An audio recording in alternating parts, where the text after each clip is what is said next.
মাথায় রাখবেন, বাংলাদেশের সফরে আসা ডোনাল্ড ট্রাম্পের বিশেষ দূত ফ্যাসিস্ট তারেকের সাথে বৈঠকের আগে দলনেত্রী শেখ হাসিনার বিশেষ দূত তথা আওয়ামী লীগের সিনিয়র নেতার সাথে বৈঠক করেছেন। ভাইরা আমার, নেত্রীর দেশে ফেরার সময়সূচি কিন্তু এগিয়ে আসতেছে। সুতরাং কি করতে হবে, কিভাবে নিজেদের প্রস্তুত রাখতে হবে সেটি আশা করি বলতে হবে না। আর দলীয় নির্দেশনা কি, সেই বিষয়গুলো কাল বাদে পরশুদিন তথা আগামী 5 আগস্ট সরাসরি নেত্রীর কাছ থেকে আপনারা জানতে পারবেন ইনশাআল্লাহ। মাথায় রাখবেন, এই 5 আগস্ট স্বাধীনতা বিরোধী রাজাকারের বাচ্চা জুলাই জঙ্গিদের জন্য ছিল বিজয়ের উৎসব, কিন্তু সেই 5 আগস্ট এখন ওদের কাছে একটা গলার কাটায় পরিণত হয়েছে। ভয়াবহ আতঙ্কের মধ্যে আছে। না জানি এই 5 আগস্ট আমাদের উপর দিয়ে কি বয়ে যায়, কি হয়ে যায়। এই 5 আগস্ট বেঁচে গেলেও আগামী 5 আগস্ট এরা ভেনিশ হয়ে যাবে, আগামী 5 আগস্টের মধ্যে যারা নিশ্চিহ্ন হয়ে যাবে, এই উপলব্ধি ওরা এখন হারে হারে টের পাইতেছে।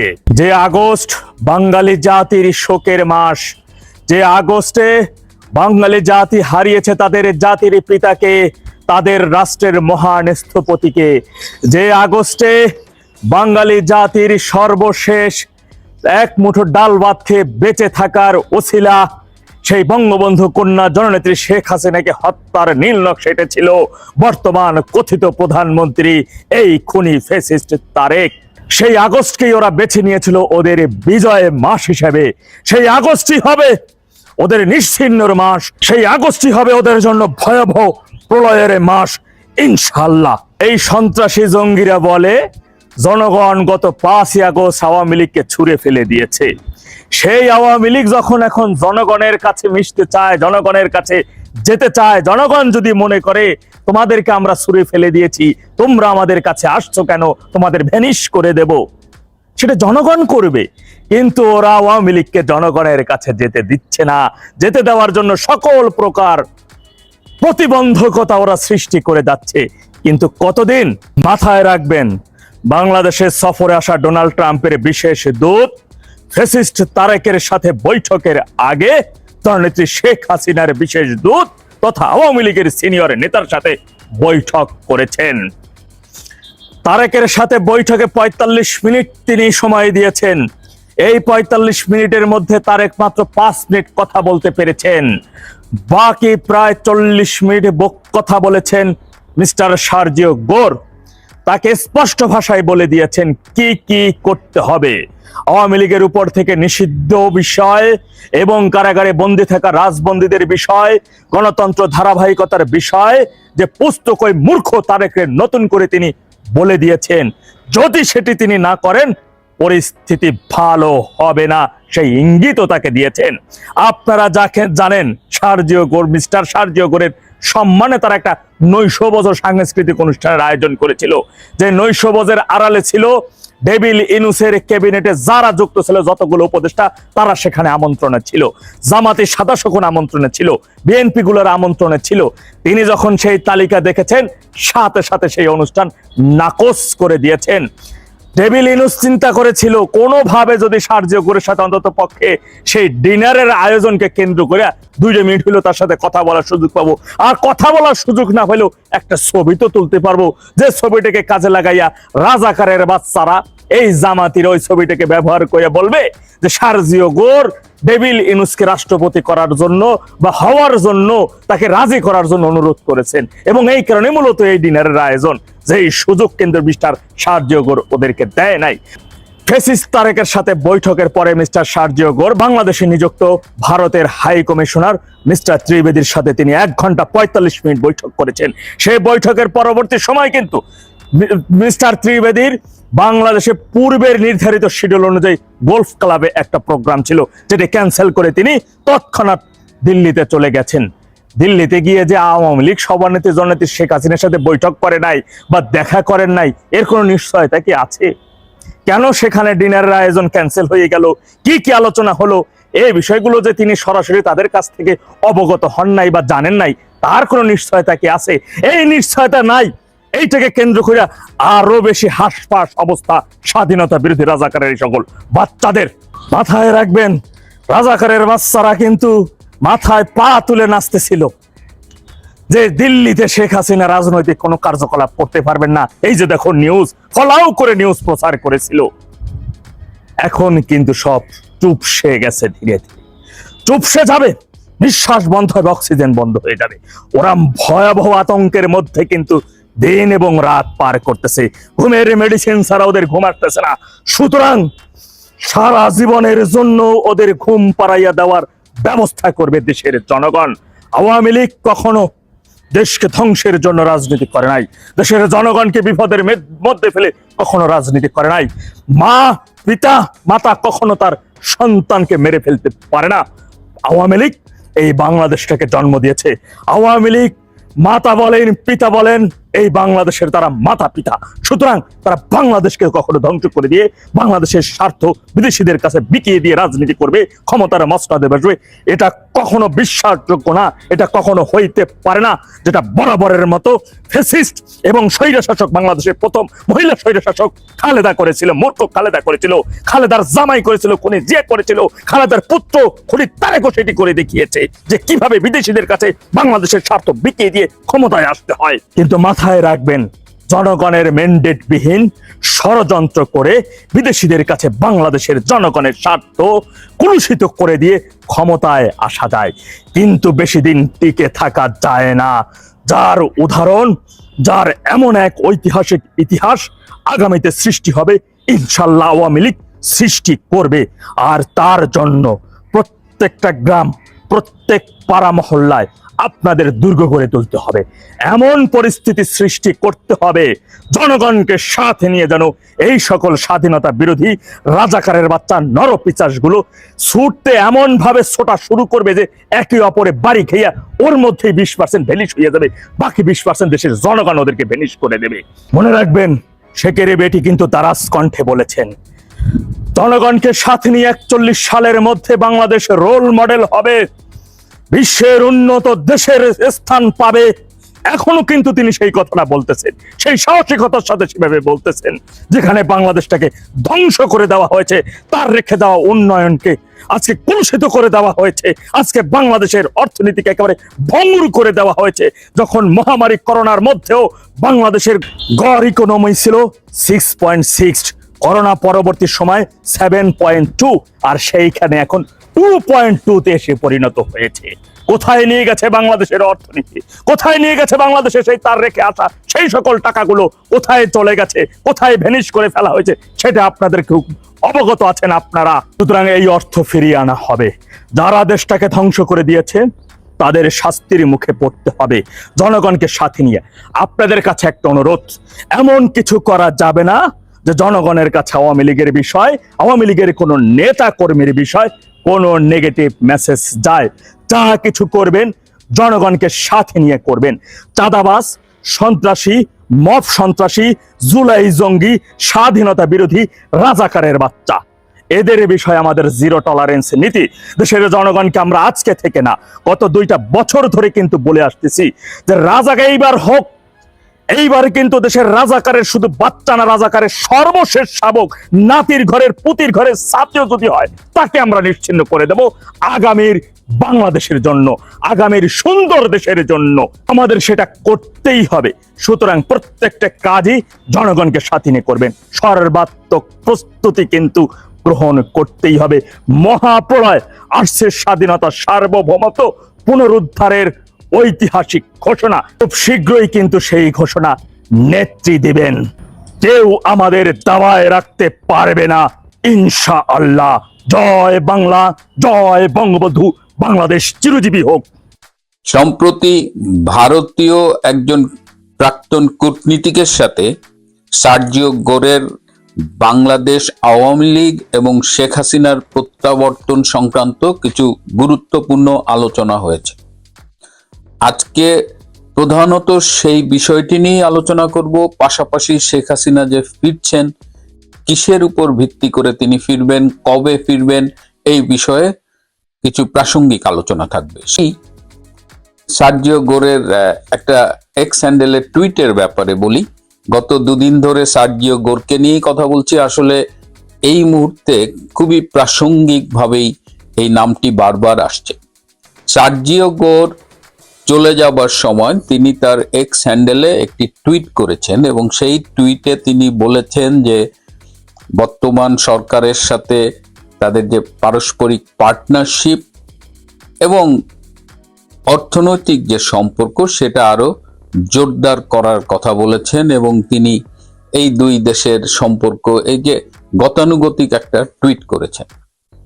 এই টুইটে উল্লসিত হয়ে অনেকেই দেখলাম যে দেখো যে আওয়ামী পন্থীরা গুজব ছড়াচ্ছে, আসলে কি এই টুইটেই তো সে বলে গেছে যে সরকারের সাথে খুব ফলপ্রসূ আলোচনা হয়েছে, সম্পর্ক এগিয়ে নিয়ে যাবার ব্যাপারে টুইটে বলা হয়েছে। আমি একটু ফিরে যেতে চাই 2024 সালের মে মাসে। সেই সময়ে বাইডেন প্রশাসনের মধ্য এবং দক্ষিণ এশিয়া বিষয়ক অ্যাসিস্ট্যান্ট সেক্রেটারি ডোনাল্ড লু বাংলাদেশে এসেছিলেন। তিনি যাওয়ার সময় বলে গিয়েছিলেন দুই দেশের পারস্পরিক সহযোগিতা ভবিষ্যতে কিভাবে আরো এগিয়ে নিয়ে যাওয়া যায় সেটি নিয়েই তিনি আলোচনা করেছেন এবং এই সার্জিও গোর যে টুইট করেছেন অনেকটা একই ভাষা ছিল ডোনাল্ড লুর। কিন্তু এখন আমরা জানি যে ডোনাল্ড লু মে মাসে এসেছিলেন আসলে রেজিম চেঞ্জের যে জঙ্গি অভ্যুত্থান সেটার ফাইনাল মিটিং করতে। সবার সাথে তিনি মিটিং করে গেছেন, এমনকি একদম ইনফ্লুয়েন্সার লেভেলে পর্যন্ত তিনি মিটিং করেছেন। সুতরাং তারা এক্স হ্যান্ডেলে কি টুইট করলো, কি বিবৃতি দিল সেটি শেষ কথা নয়। বাংলাদেশ 2024 সালের 5ই আগস্ট রেজিম চেঞ্জের পর থেকে ভালো নেই। যতগুলো ইন্ডিকেটর আছে একটা দেশকে আপনি ভালো বলবেন, ডেমোক্রেসি বলেন, ইকোনমিক ইন্ডিকেটর বলেন, সোশ্যাল ইন্ডিকেটর বলেন, আইন শৃঙ্খলা পরিস্থিতি বলেন, মানবাধিকার বলেন, বিচার ব্যবস্থা বলেন, কোন ইন্ডিকেটরে বাংলাদেশ 2005 সালের 5ই আগস্টের পর থেকে সামনে এগিয়েছে? এখন প্রত্যেকটা দেশ, বিশেষ করে এই পশ্চিমা দেশগুলো, তাদের কিন্তু একটা ইনফরমেশন সোর্স আছে। বাংলাদেশের প্রকৃত পরিস্থিতি কি তারা তাদের দূতাবাস এবং নিজস্ব চ্যানেলে ইনফরমেশনটা নেয়। ধরেন আমেরিকা জানে বাংলাদেশে আসলে কি হচ্ছে, তাদের স্বার্থ রক্ষায় তারা কতটুকু কথা বলবে, কতটুকু অ্যাক্ট করবে সেটা আলাদা। বাংলাদেশের প্রকৃত অবস্থা জানার জন্য আমেরিকার সরকার বাংলাদেশ দূতাবাসে ওয়াশিংটনে যে প্রেস মিনিস্টার আছে তার মুখের দিকে তাকায় বসে থাকে না। প্রেস মিনিস্টার ফেসবুকে দুটো স্ট্যাটাস দিয়ে যদি মনে করে যে আমেরিকান গভর্নমেন্ট ওইটার উপরেই ডিপেন্ড করে বসে আছে, তাহলে বলতে হবে তিনি বোকার স্বর্গে বসবাস করছেন। আমরা 5ই আগস্টের আগে অনেক ফেসবুক সেলিব্রিটি দেখেছিলাম, তারা একটা স্ট্যাটাস দিলে লাখ লাখ রিয়াকশন হইতো। এখন তারা স্ট্যাটাস দিলে ওইটা 100 ঘরে নেমে গেছে, কমেন্টস তো পড়েই না, যতগুলো কমেন্টস পড়ে সেগুলো খুবই নেগেটিভ। এই কথাগুলো এই কারণেই বললাম যে বাংলাদেশের বর্তমান যে অবস্থা তাতে বাংলাদেশকে কেন্দ্র করে যেসব বিশ্বের দেশগুলো ভাবে তারা নতুন করে ভাবছে।